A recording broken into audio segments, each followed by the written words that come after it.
السلام عليكم ورحمة الله تعالى وبركاته.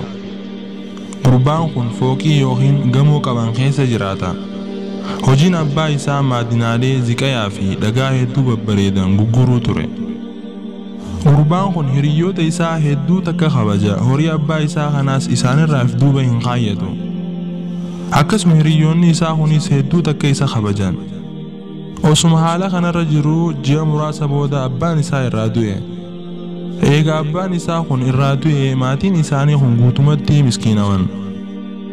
Yeroo kana hiriyoota isaa kan yeroo balloo isaa san horii abbaa isaa duuba irraa hin kaayyanne san yaadachuus seene. Eegas hiriyoota isaa keessaa kan akkaan isatti dhiyaatee akkaan isa kabajuu tokko yaadate. Akkasuma akka fooqiilee yookiin gamoo guddoo fi horii guddaa tokko akka horatees waan dhaga'eef gara isaa deeme. eega mana hiriyaa isaa bira gahee booda eeduu manaa itti dhuftee maal barbaadda jee gaafate. Yeroo kana walitti dhiyeenya isaatii fi hiriyaa isaa kana himeef. Erga himee fi eeduun kun gara gooftaa isaa deemee hiriyaan isaa akka isa barbaadu himeef. Yeroo kana hiriyaan isaa kan qabeenya guddaa horate kun gurbaa kana dhokotee yeroo laalu huccuun isaa kan baay'ee takka xuraawaa fi akkasuma fakkii miskiinummaa waan isa irraa mul'atuuf eeduu isaatiin abbaan manaa akka nama takkaa wajjin wal arguu hin dandeenye itti hime. Eega eeduu waan gooftaan isaan jeen kana dhufee himeef booda hedduu takka gadde.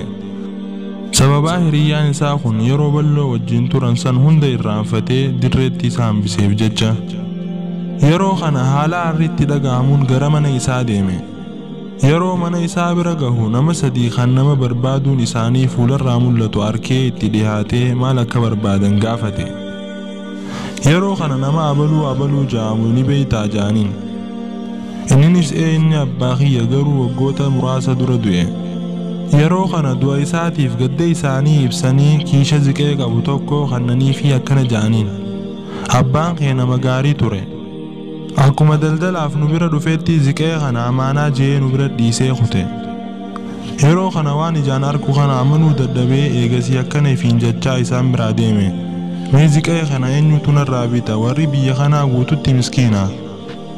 Osuma karaa bu'ee deemu jiruu harmee takka tan fuula isii irraa kheyriin irraa mul'attu takkaan walitti dhufan. Yeroo kana yaa ilma kiyya mee iddoo maadinaalee itti gurguran ni beeytaa jetteen. Gurbaan kunis mee kana akkam barbaadda je'ee ziqee harkaa qabu kana isii garsiise. Yeroo kana harmeen tun gammaddee walakkaa isaa irraa bittee walakkaa kaan ammoo akka deebitee irraa bittu himteef. Gurbaan kun gammachuun itti dhagahamee hojii abbaa isaa san haareetti jalqabee abbaa qabeenyaa irraa ta'e. Eegasii hiriyyaa isaa kan miskiinummaa isaatiif isa arguu dide saniif xalayaa barreessee akkana je'en. Hiriyoota irraayis arkeetiin jira hiriyyaa yeroon ani qabaataa ture na jaalatu garuu erga miskiinummaa kiyya arkee na laalee na baqatu.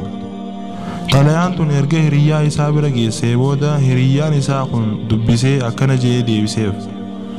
Namni sadeen sitti dhufe san na biraahi nuti sin ariine miskiinummaa keetirraahi tan ziqee dhuftee sirraa bittees harmeetiyya atis akkasuma jaalatamaa obboleessa kiyya. Garuu ani wanniin si deebisee miskiinummaa keetiin osoo hin ta'in hojii malee harka namaatti hin hafin. Kanuma sirraa sodaadheeti malee si jibbeetii miti je'ee xalayaa tana ergeef. Assalaamu alaikum wa rahmatullahi ta'ala wa barakaatu. Viidiyoo seenaalee bohaarsituu fi akkasuma gorsa adda addaa of keessaa qabdu chaanaala Zankii Tube irratti ni argattan. Akkasuma garuu viidiyooleen biraa akka isin bira ga'uuf chaanaala Zankii Tube like, share akkasuma subscribe godhuun nu hordofaa.